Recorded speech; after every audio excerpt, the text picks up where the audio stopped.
நம்ம எடுத்துக்கொள்ளலாம். 3 யோவான்ல 2வது வசனம். இந்த 8வது மாதத்துல தேவன் நம்ம கொடுத்திருக்க வார்த்தையை பார்க்கலாம். பிரியமானவனே பிரியமானவனேன்னு ஆண்கள் பிரியமானவனேன்னு வாசிங்க, பெண்கள் பிரியமானவளேன்னு வாசிங்க.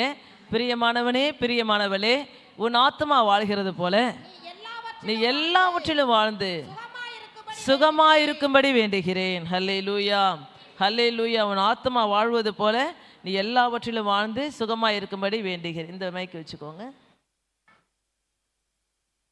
அதெல்லாம் சவுண்டு கேட்கு. இந்த நாளில் கூட கர்த்தர் சொல்கிறாரு, உன் ஆத்மா வாழ்வது போல நீ எல்லாவற்றையும் வாழ்ந்து சுகமாக இருக்கும்படி வேண்டுகிறேன். எல்லாம் கரங்களை ஏற்று, கர்த்தாவே இந்த வார்த்தையை அப்படியே நாங்கள் சோந்தரிக்கிறோம். இயேசுவின் நாமத்தினால் எங்களுக்காகவும் பிள்ளைகளுக்காகவும் குடும்பத்துக்காகவும் ஊழியத்துக்காகவும் தேவைகளுக்காகவும் எல்லாவற்றுக்காகவும் நாங்கள் சோந்தரிக்கிறோம். நாங்கள் சுகமாக இருக்கணும், நாங்கள் ஆசீர்வாதமாக இருக்கணும்னு சொல்லி ஆண்டவரே அப்பா வேண்டுகிறோம் இயேசுவின் நாமத்தினாலே. ஆமேன். ஹல்லேலூயா ஹல்லேலூயா. இஸ்ரவேலை ஆசீர்வதிப்பதே தேவனுக்கு பிரியம். நம்ம ஆசீர்வாதம் இருக்க தான் தேவனுடைய பிரியமாக இருக்குது, அதுதான் அவருடைய சித்தமாகவும் இருக்குது. ஹல்லேலூயா. கடந்த நாட்கள்லாம் நாங்கள் அயன்புத்தூர் இந்த இங்கெல்லாம் கும்பகோடியிலலாம் ஊழியத்துக்கு போனோம். இந்த அயன்புத்தூர் ஊழியத்துக்கு போகும்போது பயங்கரமான ஒரு பாரம் வந்துருச்சு எனக்கு. என்னன்னா அங்கே ஒரு கிறிஸ்தவ தெருன்னு ஒரு தனியாக ஒரு தெரு இருக்குது. அந்த தெருவில் பார்த்தா எல்லாருமே படு மோசமாக இருக்கிறாங்க. என்னன்னா சாபத்துலேயும் பாவத்துலேயும் கட்டுகள்லையும் தரித்திரத்துலேயும், காது கேட்காம வாய் பேசாமல் நடக்க முடியாமல் மூளை வளர்ச்சி இல்லாமல் ரொம்ப வேதனையாக இருக்குது. அந்த இடத்துல சர்ச் வேறு இருக்குது, ஒரு ஆர்சி சர்ச் இருக்குது. ஹல்லேலூயா. ஆண்டவருடைய வாக்குத்தத்தம் பைபிளில் சொல்லுது, சுகமாக இருக்கணும், ஆசீர்வாதமாக இருக்கணும், குறைவில்லாமல் இருக்கணும். அதற்காக தான் சிலுவையில் இயேசு கிறிஸ்து நமக்காக மரித்தார். நாம் சுகமாக இருக்கும்படியாக அவர் தன் ஜீவனை கொடுத்தார். நம்ம ஆசீர்வாதமாக இருக்குன்றதுக்காக தன்னை அவர் தரித்திரராய் மாற்றினார். நம்ம ஆரோக்கியமாக இருக்கணுன்றதுக்காக தழும்புகளால் 1 தழும்புகள் அவர் ஏற்றுக்கொண்டார். இவ்வளோ காரியங்கள் நம்ம கையில் நம்ம ஆசீர்வாதமாக இருக்கிறதுக்கு எல்லாம் கர்த்தர் எழுதி கொடுத்துருக்கிறார். ஆனால் அங்கே பார்க்கும்போது தரித்திரத்தையும் கஷ்டத்தையும் பார்க்க மனசு ரொம்ப ஒரு வேதனையாக பாரமாக போயிடுச்சு. உடனே பிளான் பண்ணேன், எப்படியாயின்னு யாராவது ஒரு வீட்டை அடிக்கடி போய் ஒரு வீட்டை பிடிச்சி அந்த இடத்துல ஜெபம் பண்ணி அவங்கள நல்ல சத்தியத்தில் வளர வச்சு, நல்ல பைபிளை வாசிக்க வச்சு, வசனத்தைப்படி நடக்க வச்சு அவர்கள் எல்லாரையும் ஆசீர்வாதமாக மாற்றணுன்னு தான் ஒரே குறிக்கோளாக இருக்குது இப்போ எனக்கு. ஹல்லேலூயா. பாருங்கள், எல்லாரும் ஆசீர்வதிக்கப்படணும், ஆசீர்வாதமாக இருக்கணும். இதுதான் கிறிஸ்தவ வாழ்க்கையில் தேவன் நம்ம கொடுத்துருக்கிற காரியங்கள். அப்போ நம்மளுடைய வாழ்க்கையில் இந்த குறைவுகளாக இருந்துச்சுன்னா இயேசு அடிக்கப்பட்டது வீணாக போயிடுமே. ஹல்லேலூயா. அதை நம்ம விசுவாசிக்கிற நாம அப்படியே கடைப்பிடிக்கணும், அப்படியே அபியாசப்படுத்தணும். இந்த வாழ்க்கை அப்படியே டேர்ன் ஓவர் ஆகணும், முழுமையாக அப்படியே டேர்னிங் பாயிண்ட் வரணும் நம்ம வாழ்க்கையில். ஹல்லேலூயா. எல்லாத்தையும் டேர்னிங் பாயிண்ட் வரணும். ஸோ இந்த இடத்துல சொல்லப்பட்டிருக்கு, பிரியமானவனே உன் ஆத்மா வாழ்கிறது போல நீ எல்லாவற்றையும் வாழ்ந்து சுகமாக இருக்கும்படி வேண்டுகிறேன் அப்படின்னு சொல்கிறார். யாருக்கு சொல்கிறாரு? காயிவை பார்த்து யோவான் சொல்கிறார். நம்ம 8வது மாதத்தில் இருக்கிறோம். 8வது மாதம் என்றாலே ஒரு பாதுகாப்பின் மாதம், ஒரு சமாதானத்தின் மாதம். கர்த்தர் நம்மோடு கூட பாதுகாக்கும்படியாய், நம்முடைய ஆசீர்வாதங்களை பாதுகாக்கும்படியாய், எதிர்காலங்களை பாதுகாக்கும்படியாய், நமக்கு உண்டான எல்லாவற்றையும் பாதுகாக்கும்படியாய் நம்மோடு கூட இருக்கிறார். 8 பேர் மாத்திரம் என்ன செஞ்சார்கள்? காக்கப்பட்டார்கள் பேழையில். ஹல்லேலூயா. நம்ம எல்லாம் அந்த பேழையாக சபையில் உட்கார்ந்துருக்கிறோம். உங்களுக்கு கர்த்தர் பாதுகாப்பு எப்பொழுதும் உங்களோடு கூட இருக்கு. பறந்து காக்கிற பட்சியை போல உங்கள் மேலே கர்த்தர் ஆதரவாயிருப்பார். ஹல்லேலூயா ஹல்லேலூயா. பாருங்க, அந்த இடத்துல பிரியமானவனே அவர் சொல்றாரு, ஆத்மா உன் ஆத்மா மட்டும் என்ன செய்யுமா? வாழ்ந்து கொண்டே இருக்கும். ஆத்மாவுக்கு என்ன இல்லை? முடிவே கிடையாது. ஒன்று பரலோகத்தில் வாழும், இல்லாட்டி எங்கே வாழும்? நரகத்தில், பாதாளத்தில் வாழ்ந்துக்கிட்டே இருக்கும். ஹல்லேலூயா. நாம் எங்கே வாழ அழைக்கப்பட்டிருக்கிறோம்? பரலோகத்தில் வாழ்கிறதுக்கு தான் அழைக்கப்படும். நமக்கு அழிவு கிடையாது, ஆத்மாவுக்கு அழிவு கிடையாது, நமக்கு அழிவு கிடையாது. நம்ம அழியாமையே அணிந்து கொண்டிருக்கிறோம். ஹல்லேலூயா. அந்த காய்வை பார்த்து யோவான் சொல்கிறாரு, உன் ஆத்மா வாழ்கிறது போல நீ எல்லாவற்றையும் வாழ்ந்து என்ன செய்? சுகமாக இருக்கணும். எப்படி பரலோகத்தில் உன் ஆத்மாவுக்கு முடிவே இல்லாதது போல நீ எப்பொழுதும் உன் சுகத்திற்கும் உன் ஆசீர்வாதத்துக்கும் உன் நன்மைகளுக்கும் முடிவே இல்லை இயேசுவின் நாமத்தினால. ஹல்லேலூயா. அதுக்கு அவன் தகுதியாக இருந்தான். என்னவா இருந்தான் பாருங்கள், அந்த அதிகாரத்தை நீங்கள் தொடர்ந்து வாசிக்கும் போது அவன் சொல்கிறான், உண்மையாக இருந்தான், அவன் சத்தியத்தை பின்பற்றினான். ஹல்லேலூயா. சாட்சியாய் ஜீவித்தான். பாருங்க, இப்போ அந்த சாப்டருக்கு நான் போகலை. சத்தியம், உண்மை, சாட்சி 3 நம்ம வாழ்க்கையில் இருந்துச்சுன்னா நிச்சயமாகவே நாம் சுகமாக இருப்போம். நாம் ஆசீர்வாதமாக இருப்போம். காய்வை பார்த்து யோவான் சொல்கிறாரு, உன்னுடைய சத்தியத்தை குறித்து, நீ சத்தியத்தில் நடக்கிறார்கள் என்று அவர்கள் சொல்வதை குறித்து நான் சந்தோஷப்பட்டேன். நீ உண்மையாக இருக்கிறீர்கள் என்பதை அவர்கள் சொல்வதை குறித்து நான் சந்தோஷப்பட்டேன். நீ உன்னுடைய சாட்சியை மற்றவர்கள் சொல்கிறதை குறித்து, உன்னுடைய அன்பை நீ அன்பாக இருக்கிறத பார்த்து மற்றவர்கள் கொடுக்குற சாட்சியை குறித்து நான் சந்தோஷப்பட்டு உன்னை நான் வாழ்த்துறேன். உன் ஆத்மா வாழ்கிறது போல நீ எல்லாவற்றையும் வாழ்ந்து சுகமாயிரு. உன் ஆத்மா பரலோகத்தில் வாழ்ந்து கொண்டே இருக்கும், பூலோகத்தில் வாழ்ந்து கொண்டே இருக்கும். உனக்கு முடிவே கிடையாது. நீ என்லெஸ். அல்லேலூயா. உனக்கு முடிவே இல்லை. சகலத்தில் நீ வாழ்ந்து சுகமாயிருப்ப. சில பேருக்கு கவலை வந்துடும், இப்போ நல்லா இருக்கிறோம், நாளைக்கு நம்ம நிலைமை எப்படி இருக்குமோ, நம்ம பிள்ளைகளுடைய நிலைமை எப்படி இருக்குமோன்னு சொல்லி சில இனம் புரியாத கவலைகள்லாம் நமக்கு சில நேரங்களில் வரும். அல்லேலூயா. நம்ம ஆண்டோடைய பிள்ளைகளுக்கு அப்படி வரவே கூடாது. நான் நல்லா இருக்கிறேன், என் பிள்ளைகளும் நன்றாக இருப்பார்கள், என் பிள்ளைகளும் ஆசீர்வாதமாக இருப்பார்கள். அதுக்கு ஒரே வழி, அவர்கள் தேவனிடத்தில் அன்பாக இருக்க வேண்டும், அவர்கள் சாட்சியாக இருக்க வேண்டும், சத்தியத்திலே நடக்க வேண்டும். செஞ்சு பாருங்க, உங்கள் பிள்ளைகள் அப்படி நடத்தி பாருங்க. நிச்சயமாக அவர்கள் வாழ்ந்திருப்பார்கள், சுகித்திருப்பார்கள், பெருகுவார்கள், மேன்மையாக இருப்பார்கள். நிறைய தடவை நான் உங்களை சொல்லியிருக்கேன். நிறைய கணக்கெடுப்பில் பார்க்கும்போது ஆண்டவருக்கு ஊழிய செய்து உண்மையாக இருக்கிறவர்கள், பிள்ளைகளை சரியான விதத்தில் நடத்துகிறவர்கள், கடைசி வரை அவங்க நல்லா தான் இருப்பாங்க. அவங்களுக்கு குறைவே இருக்காது. நீங்களே செஞ்சு பாருங்களேன், உங்கள் வாழ்க்கையில் அற்புதம் நடக்கும். அல்லேலூயா. அடுத்தது பாருங்கள், காயுபுக்கு அவர் சொல்கிறார், அப்போ பிரியமானவர்களாக நாம் நடக்கும்போது இதெல்லாம் தேவனுக்கு பிரியும். சாட்சியாக இருக்கணும், அன்பாக இருக்கணும், சத்தியத்தை நடக்கணும், இதெல்லாம் தேவனுக்கு பிரியும். இஸ்ரவேலை ஆசீர்வதிப்பதே தேவனுக்கு பிரியும். இப்படி இருந்துச்சுன்னா நிச்சயமாக சுக வாழ்வு உங்களுக்கு துளிர்க்கும். இயேசுவின் நாமத்தை 8வது மாதம் முழுவதும் நீங்கள் சுகமாய் இருப்பீர்கள். கர்த்தருடைய வருகை மட்டும் நீங்கள் சுகமாய் ஆசீர்வாதமாய், உங்கள் பிள்ளைகள் ஆசீர்வாதமாய் இருக்கும் இயேசுவின் நாமத்தினாலே. அல்லேலூயா. ஏனோக்கும் தேவனுக்கு பிரியமானவன் என்று பெயர் பெற்றான். எப்பொழுதுதான் அவன் எடுத்துக்கொள்ளப்படுவதற்கு முன்பதாகவே பிரியமானவன் என்று பெயர் பெற்றான். ஏன்னா அவனும் சாட்சி பெற்றவனாக இருந்தான், தேவனுடைய பிள்ளைகள் மேலே அன்பு வைத்தவனாக இருந்தான். யோதா புஸ்தகத்தை சொல்லப்பட்டிருக்கு, ஆதாமுக்கு 7ஆம் தலைமையான ஏழுவுக்கு கர்த்தர் வருகிறார், கர்த்தர் வருகிறார் என்று சொல்லி முன்னறிவித்தான். அல்லேலூயா. யாரும் கெட்டு போகக்கூடாது, எல்லாரும் நித்திய ஜீவனை பெற்றுக்கொள்ள வேண்டும், எல்லாருடைய ஆத்மா வாழ வேண்டும் என்று கர்த்தர் வருகிறார், கர்த்தர் வருகிறார் என்று ஆதாமுடைய 7ஆம் தலைமுறையிலேயே இயேசு கிறிஸ்து வருகை குறித்து அவன் முன் அறிவித்தான். யூதா புஸ்தகத்தில் அழகாக எழுதியிருக்கிறார். அல்லேலூயா. நிறைய அதெல்லாம் நம்ம பிரசங்கம் பண்ணியிருக்கிறோம். அதனால் அவன் எடுத்துக்கொள்ளப்படுவதற்கு முன்பதாகவே அவன் பிரியமானவன் என்று பெயர் பெற்றான். அல்லேலூயா. அந்த அழியாமையை காணவே, அழியாமையை என்ன செஞ்சான், சுதந்திரித்து கொண்டான். அழிவை அவன் காணவே இல்லை. அல்லேலூயா. அவன் தேவனுக்கு அதே போல பெஞ்சமின் தேவனுக்கு பிரியமானவன் என்று பெயர் பெற்றான். நீங்கள் கூட எடுத்து அந்த வசனம் மட்டும் எடுத்து வாசிக்கலாம். உபாகம் 33வது அதிகாரம் 12வது வசனத்தை சொல்லப்பட்டிருக்கு, பெஞ்சமின் தேவனுக்கு பிரியமானவன். 23 உபாகம் 33:12. பென்யமீனை குறித்து, கர்த்தருக்கு பிரியமானவன் அவரோடு கூட சுகமாக தங்கியிருப்பான், அவனை எந்நாளும் அவர் காப்பாற்றி அவன் எல்லைகளுக்குள்ளே வாசமாக இருப்பார் என்றான். அல்லேலூயா. மோசே இஸ்ரவேல் ஜனங்களுக்கு, அந்த யாக்கோபுடைய கோத்திரங்களுக்கு அவர் ஆசீர்வாதத்தை கொடுத்துட்டே இருக்கிறார். அப்படி கொடுக்கும்போது பென்யமீனை பார்த்து சொல்கிறாரு, அவன் தேவனுக்கு பிரியமானவன். அல்லேலூயா. ஏன்னா பென்யமீன் பிறந்தப்ப அவங்க அம்மா பேர் என்ன? அல்லேலூயா. பாருங்க, தான் ஆர்வ கொள்ளாரல சிஸ்டர் அப்படி தான் சொல்லிடுவாங்க. இப்போ பென்யமீன் பிறந்த உடனே அவங்க அம்மா துக்கத்தோடு நான் இவளை பெற்றேன் என்று சொல்லி அவளுக்கு பெனொலி அப்படின்னு சொல்லி பேரிட்டாலாம். அல்லேலூயா. அப்படி தானே போட்டிருக்கு, பெனொலி. பெனொலி என்றால் துக்கம் நிறைந்தவன் அர்த்தம். அல்லேலூயா. அல்லேலூயா. அந்த ராகேல் பிள்ளை பெறும்பொழுது ரொம்ப துக்கத்தோடு அந்த பிள்ளையை பெற்று பெனொலி என்று பேரிட்டு அவள் செத்து போயிட்டாள். செத்து போனோடனே அந்த பிள்ளையை பார்க்கும்போதெல்லாம், அம்மாவை இழந்துட்டு நிற்கிறியே கேட்பாங்களா இல்லை எல்லாரும்? அப்போ அவங்க அப்பாவுக்கு பெரிய பாரம் ஆயிடுச்சு. உடனே அப்பா என்ன சார் பேரை மாற்றிட்டார், பெனோலின்னு சொல்லாமல் பெஞ்சமின் அப்படின்ட்டார். அல்லேலூயா. அல்லேலூயா. அந்த துக்கன்றதை மாற்றிட்டு பெஞ்சமின் என்று சொல்லி, கர்த்தர் உன் கூட இருப்பார், கர்த்தர் உன்மேல் பிரியமாயிருப்பார். உலகம் உன்னை வெறுக்கலாம், உலகம் உன்னை கேவலமாக பேசலாம், புள்ள அம்மாவை முழுங்கிட்டு பிறந்துருச்சுன்னு கூட சொல்லலாம், ஆனால் கர்த்தர் உன்மேல் பிரியமாயிருக்கிறார். அல்லேலூயா. அவர் பென்யமீனை குறித்து கர்த்தருக்கு பிரியமானவன் அவரோடே சுகமாய் தங்கியிருப்பான். அல்லேலூயா. அம்மா இல்லைனா என்ன, அப்பா இல்லைனா என்ன, சொந்த பந்தம் இல்லைனா என்ன, எனக்கு யாருமே இல்லைனா என்ன, நான் கர்த்தருக்கு பிரியமானவனாக இருப்பேன். நான் கர்த்தருக்கு பிரியமானவனாக இருக்கிறபடினாலே அவரோடு கூட நான் தங்கியிருப்பேன். அல்லேலூயா. தங்கியிருப்பான்.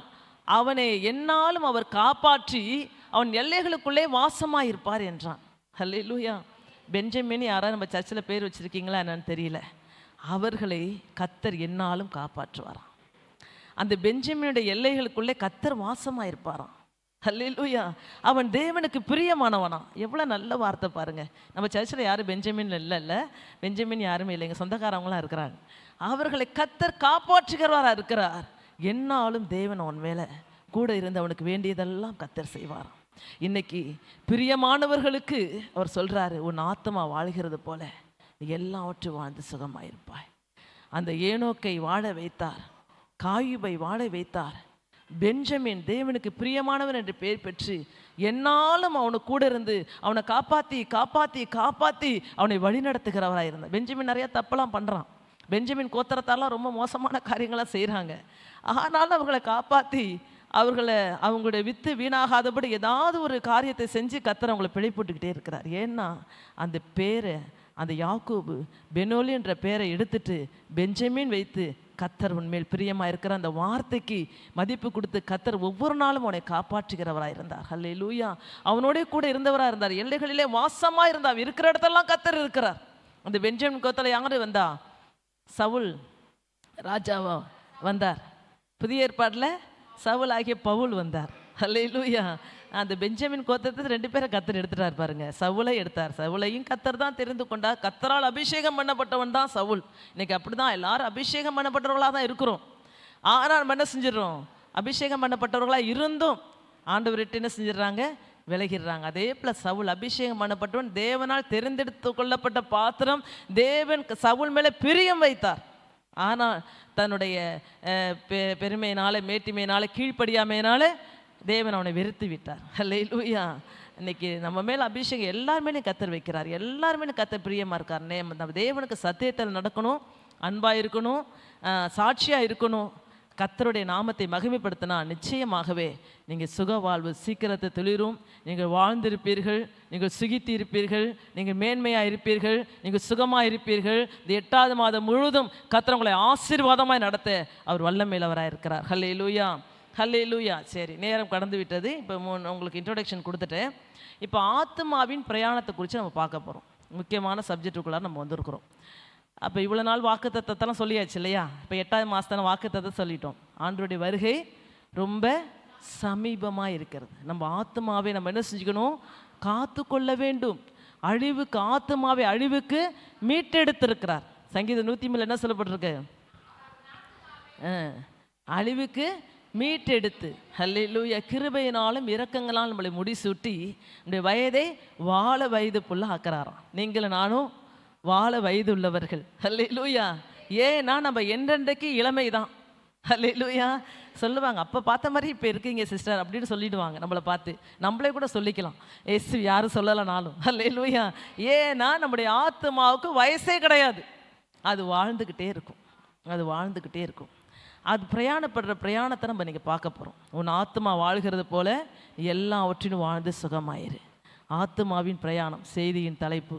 ஹல்லேலூயா. அந்த ஆத்மா வாழுது. எப்படி வாழுது அப்படின்னு நம்ம பார்க்க போகிறோம். எப்படியெல்லாம் வாழணும்னு கர்த்தர் எதிர்பார்க்குறாருன்னு பார்க்க போகிறோம். முதலாவது பாருங்கள், தேவ ஆத்மா. தேவ ஆத்மா, தேவனுக்குள்ள இருக்கிற ஆத்மா.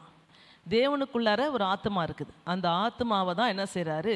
தேவ ஆத்மா அப்படின்னு நம்ம சொல்லுவோம். அது தேவ ஆத்மா தேவனுக்குள் இருப்பது. 2வது பாருங்கள், ஜீவ ஆத்மா. அந்த தேவ ஆத்மா என்ன செய்யுமா? மனுஷனுக்குள்ள அது ஜீவ ஆத்மாவாய் மாறுகிறது. ஹல்லேலூயா. முதலாவது நமக்கு ஆத்மாவை குறித்து நம்ம பார்க்குறோம். ஆதியாகமம் 2வது அதிகாரம் 7வது வசனத்தில், நீங்கள் எல்லாருக்கும் தெரிஞ்ச வார்த்தைகள் தான். ஆதியாகமம் 2வது அதிகாரம் 7வது வசனத்தில், தேவனாகிய கர்த்தர் மனுஷனை பூமியின் மண்ணினாலே உருவாக்கி ஜீவ சுவாசத்தை அவன் நாசியிலே ஊதினார். மனுஷன் ஜீவ ஆத்மா ஆனான். ஹல்லேலூயா. ஜீவ ஆத்மான உயிருள்ள ஆத்மா. அதுக்கு சாவு கிடையாது. ஹல்லேலூயா. அதுக்கு சாவு. உன் ஆத்மா வாழுகிறது போல எல்லாவற்றையும் வாழ்ந்து சுகமாக இருக்க வேண்டும். அந்த ஜீவ ஆத்மாவை நாசியிலே தேவன் ஊற்றினார். மனுஷன் ஜீவ ஆத்மா ஆனான். நீங்களும் நானும் ஜீவ ஆத்மாவாக இருக்கிறோம். மரித்தாலும் நம்ம பேசுவோம். நம்ம மரித்தாலும் பரலோகத்தில் என்ன செய்வோம்? கண்ணை திறப்போம். ஒருவேளை கர்த்தருடைய வருகை இன்னைக்கே இருந்தால் கூட மரியாமலும் அவரோடு கூட எடுத்துக்கொள்ளப்படுவோம். எப்படி போனாலும் நாம் சாகவே மாட்டோம். அல்லேலூயா. உலக பிரகாரமான சாவு எல்லாருக்குமே அடக்காறதுனால உண்டு, இல்லைன்னு நான் சொல்லலை. ஆனால் இங்கே கண்ணை மூடனா அங்கே கண்ணை திறந்துருவோம். நம்முடைய ஆத்மா ஜீவிக்கிற ஆத்மா, நம்ம ஆத்மா உயிருள்ள ஆத்மா. அந்த ஆத்மா முதல்ல யார்கிட்ட இருந்துச்சு? கர்த்தர்ட்ட இருந்துச்சு. கர்த்தர் என்ன செய்கிறாரு? இன்னைக்கு நமக்கு கொடுத்துருக்கிறார். அல்லேலூயா. நமக்குள்ளார அந்த ஆத்மா வச்சிருக்க. ஒவ்வொருடைய ஆத்மாவும் தேவன் கொடுக்குற ஆத்மா. ஆத்மானா என்ன சொல்லியிருக்கிறேன்? நம்முடைய சிந்தனைகள், நம்முடைய எண்ணங்கள், இருதயம் எல்லாமே ஆத்மாவோட கனெக்ட் ஆனது. அல்லேலூயா. ஆவி வேற, ஆத்மா வேற. ஆவி பிரிந்து போய் மனுஷன் மரித்து போயிடுவான். அல்லேலூயா. ஆனால் ஆத்மா என்ன செய்யும்? பரலோகத்தில் வாழ்ந்து கொண்டே இருக்கு. அந்த ஜீவ ஆத்மாவை தான் உங்களுக்கு எனக்கு கர்த்தர் கொடுத்துருக்கிறார். அல்லேலூயா. அந்த ஜீவ ஆத்மா மேலே ரொம்ப ஜாக்கிரதையாக இருக்க வேண்டும். அந்த ஆத்மா தேவனுக்குள்ள இருந்த ஆத்மா இப்போ மனுஷனுக்கு வந்துருச்சு. அந்த மனுஷனுக்குள்ள வந்திருக்கிற அந்த ஆத்மா நாளுக்கு நாள் ஆவியில் பலப்பட்டுட்டே இருக்கணும். அதனால தான் சங்கீதக்காரன் சொல்கிறார், என் ஆத்மாவே கர்த்தரை ஸ்தோத்ரி, என் முழு உள்ளமே அவருடைய பரிசுத்த நாமத்தை ஸ்தோத்ரி அப்படின்றார். தாவீதுடைய ஆவி அவனுடைய ஆத்மாவை பார்த்து சொல்லுது, ஆண்டவர் கொடுத்த ஆத்மாவை பார்த்து சொல்லுது, நீ ஆண்டவரை எப்போதும் ஸ்தோத்திரம் பண்ணிகிட்டே இருக்கணும். நீ முழு உள்ளத்தோடு அவர் என்ன செய்யணும்? ஆராதித்து கொண்டே இருக்கணும். ஆவி தேவனோட உறவாடி ஆத்மாவுக்கு அறிவை கொடுத்துக்கிட்டே இருக்குது. இந்த ஆத்மா கர்த்தர் கொடுத்தது. இந்த ஆத்மா, அந்த சிந்தனைகள், எண்ணங்கள், செயல்கள் எல்லாம் கர்த்தருக்குரியதாக இருக்க வேண்டும். அந்த ஆத்மாவில் தவறான எந்த ஒரு உணர்வும், எந்த ஒரு எண்ணமும் உனக்குள்ள வரவே கூடாது. அந்த ஆத்மா யாருடையது? ஜீவாத்மா. அது உயிருள்ள ஆத்மா. அந்த ஆத்மாவுக்கு கணக்கு கொடுக்க வேண்டும். அல்லேலூயா. பாருங்க, தேவ ஆத்மா மனுஷனுக்குள்ள ஜீவ ஆத்மாவா வந்துச்சு. ஜீவ ஆத்மா என்ன செய்து அடுத்தவர்களுக்கு போகும்போது அது பிராண ஆத்மாவா போகும். அல்லேலூயா. பிராணாத்மா. பாருங்க, ஜீவ ஆத்மா, அடுத்தது பிராணாத்மா. பிராணாத்மா எப்படி வருதுன்னா, ஒருத்தவங்க கருத்தரிக்கிறாங்கன்னா அங்கே ஆத்மா போகுதாங்க. ஹல்லேலூயா. ஹல்லேலூயா. எல்லா இடத்துலையும் வாழ்ந்துட்டு இருக்குது ஆத்மா. ஆத்மா வாழாது எதுவுமே கிடையாது. அபாஷனானவங்க கூட, அபாஷனானுடைய ஆத்மா கூட பரலோகத்தில் இருக்குது. ஹல்லேலூயா. ஒருத்தவங்க ஒரு பொண்ணு ரட்சிக்கப்பட்டதுக்கப்புறம் ஆண்டவர் அது ஆண்டவர்கிட்ட ஜெபம் பண்ணும்போது தரிசனத்தில் ஆண்டவர் காட்டிருக்காரு. அதுக்கு முன்னாடி ரொம்ப பாவம் பண்ணியிருக்குது, நிறைய குழந்தையெல்லாம் அபாஷன் பண்ணியிருக்குது, அது தானே அபாஷன் பண்ணியிருக்குது. அந்த அபாஷனான பிள்ளைகள்லாம் பரலோகத்தில் இருக்கிறத கர்த்தர் காட்டினார். ஹல்லேலூயா. ஹல்லேலூயா. அந்த பிராண ஆத்மா அந்த குழந்தைங்களுக்குள்ளார இருக்குது பாருங்க, அது பிராண ஆத்மா. பாருங்க, 2 ராஜாக்களில் 4வது அதிகாரம் 16வது வசனத்தை எடுத்து நீங்கள் வாசிங்க. சுனேமியாள்ன்ற ஒரு கணம் பொருந்திய ஸ்திரீ இருந்தா. அவளுக்கு ரொம்ப நாளாக குழந்தை இல்லாமல் இருந்துச்சு. அப்போ கேஎஸ்சியை பார்த்து எலியா தீர்க்கதரிசி கேட்குறாரு, இவ ஏன் அப்படி எலிசா கேட்குறா அந்த மாதிரி. அப்போ இவர் குழந்தை இல்லை அப்படின்னு சொன்ன உடனே அவளை அழைச்சிடுவான்னு சொல்கிறாரு. அவளை பார்த்து தீர்க்கதரிசி சொல்கிறார், படிங்க அந்த வசனத்தை, 4வது அதிகாரம் 16வது வசனம். அவன் ஒரு பிராண உற்பவ உற்பத்தி காலத்திட்டத்தில் ஒரு குமாரனை அணைத்துக் கொண்டிருப்பாய் என்றான். அதற்கு அவள், ஏது தேவனுடைய மனுஷனாகிய என் ஆண்டவனே, உமது அடியாளுக்கு அபத்தம் சொல்ல பாருங்க, அதுல சொல்றாரு, அவள் ஒரு பிராண உற்பத்தி கால திட்டத்திலே ஒரு குமாரனை அணைத்து கொண்டிருப்பாய். அதுதான் பிராண ஆத்மா. ஒரு குழந்தை நமக்கு வயிற்றுல வருது பாருங்க, இந்த உலகத்துல குழந்தை வருது பாருங்க, அது பிராண ஆத்மா. ஹல்லேலூயா. ஹல்லேலூயா. பாருங்க, கர்ப்பத்தில் இருக்கிற சிசு தான் பிராண ஆத்மா. நமக்குள்ளார ஒரு ஆத்மா இருக்குது. அந்த ஆத்மா என்ன செய்யும்? எல்லாத்தையும் யோசிக்கும், எல்லாம் பண்ணும். அதுக்கு எல்லாமே தவறு செய்ய தெரியும், சரியும் செய்ய தெரியும், எல்லாம் பண்ண தெரியும். வயிற்றுல இருக்கிற குழந்தைக்கு என்ன தெரியும்? ஹல்லேலூயா. வயிற்றுல இருக்கிற குழந்தைக்கு ஒரு ஆத்மா இருக்குதான். அதனால தான் நீங்கள் அபாஷன் பண்ணக்கூடாதுன்னு கர்த்தர் சொல்கிறார். குழந்தைங்க தானாக அபாட் ஆகிடுச்சுன்னா பரவாயில்ல. நம்ம ஐயோ அடுத்தது குழந்தை தரிச்சிருச்சே என்ன பண்ணுறது, இது அபாஷன் பண்ணிடலாமா அப்படின்னு போனீங்கன்னா அந்த சிசு ஆண்டவர்கிட்ட போய் கேட்கும், நீங்கள் தானே அனுப்புனீங்க, நீங்கள் தானே என்ன அனுப்புனீங்க, கர்ப்பத்துக்கான யாரால சொல்கிறோம்? கர்த்தரால் வர சுதந்திரம், நீங்கள் தானே அனுப்புனீங்க, அவங்க என்னை கொண்டுட்டாங்கன்னு சொல்லி அந்த ரத்த பலி அங்கே போய் கேட்கும். ஹல்லேலூயா. எக்காரணத்தை கொண்டு என்ன செய்யக்கூடாது? தானாகவே அபாஷன் ஆனால் போனால் பரவாயில்ல, நாமளே என்ன செய்யக்கூடாது. அதனால தான் ஜூடா வயிற்றில் இருக்கும்போது டாக்டர்லாம் அபாஷன் பண்ணிடுங்க, இந்த குழந்தைக்கு தலை இருக்காது, கை இருக்காது, மூளை வளைச்சிருக்காதுலாம் சொன்னாங்க. ஹல்லேலூயா. நான் சொன்ன ஆண்டவர்கிட்ட, ஆண்டவரே அபார்ஷன் பண்ணுங்கன்னு சொல்கிறாங்க. 3 டாக்டர்கிட்ட போன 3 டாக்டர் உடனே அபார்ஷன் பண்ணணும், இந்த குழந்தைக்கு உருவமே இல்லைன்ட்டாங்க. அபார்ஷன் பண்ணுன்னு சொல்கிறாங்க.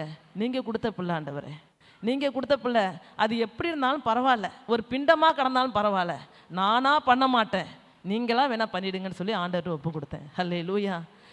அவங்க பேச்சை கேட்டிருந்தானா இவனை ஒரு ஊழியக்காரனாக மாற்ற முடியுமா? ஹல்லேலூயா.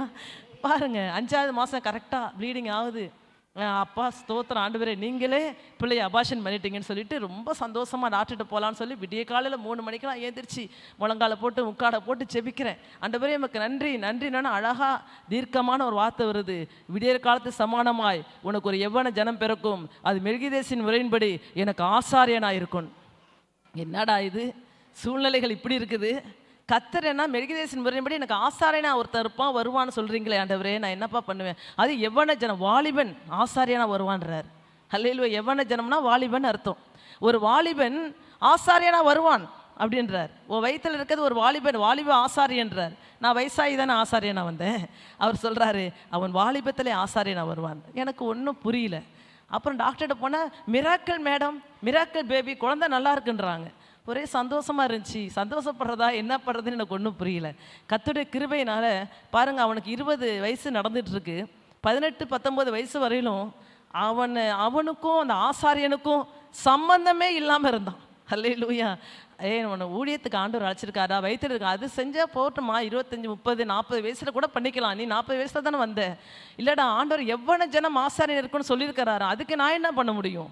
என்னாலெல்லாம் ஊழியெல்லாம் செய்ய முடியாது. நீங்கள்லாம் படுற கஷ்டம்லாம் போதும். இந்த மக்களெல்லாம் நான் தயார் பண்ணுறதுக்கு நாளே கிடையாது. இப்படி பேசிகிட்டு இருந்தோம். திடீர்னு வந்து நான் ஊழியத்துக்கு போகிறேன்னு ஒப்பு கொடுத்தான் பாருங்க. ஹல்லேலூயா. அப்போ தான் தெரியும் பார்க்குறேன் எவ்வளோ ஜனம்னு சொன்னாரே. கரெக்டாக 20வது வயசு. 20வது வயசில் அவன் ஆசாரியனுக்கு படிக்க போயிருக்கிறான். ஆண்டவருடைய எவ்வளோ கிருபை பாருங்கள். அவர் ஒரு வாக்குத்தத்தம் பண்ணினார்னா நிச்சயமாய் ஒரு வாக்கு மாறாதவர். 20 வருஷத்துக்கு முன்னாடி சொன்ன வாக்கு தத்தத்தை 20 வருஷம் கழிச்சு அவர் நிறைவேற்றிருக்காருனா உங்கள் வாழ்க்கையில் எத்தனை நாளானாலும் நிச்சயமாக நிறைவேற்றுவார். அந்த ஆத்மா பிராண ஆத்மா. அந்த பிராண ஆத்மாவை நம்ம எந்த சூழ்நிலையிலையும் அதை என்ன செய்யக்கூடாது. டாக்டர் சொல்கிறாங்க, அவங்க சொல்கிறாங்க, இவங்க சொல்கிறாங்கன்னு சொல்லிட்டு நீங்கள் எதுவுமே செய்யக்கூடாது. நிச்சயமாய் கர்த்தருக்கு சித்தம் இல்லைன்னா அது தானாக வெளியில் வந்துடும். சித்தமாக இருந்துச்சுன்னா நிச்சயம் கர்த்தர் அதை வாய்க்க பண்ணுவார்.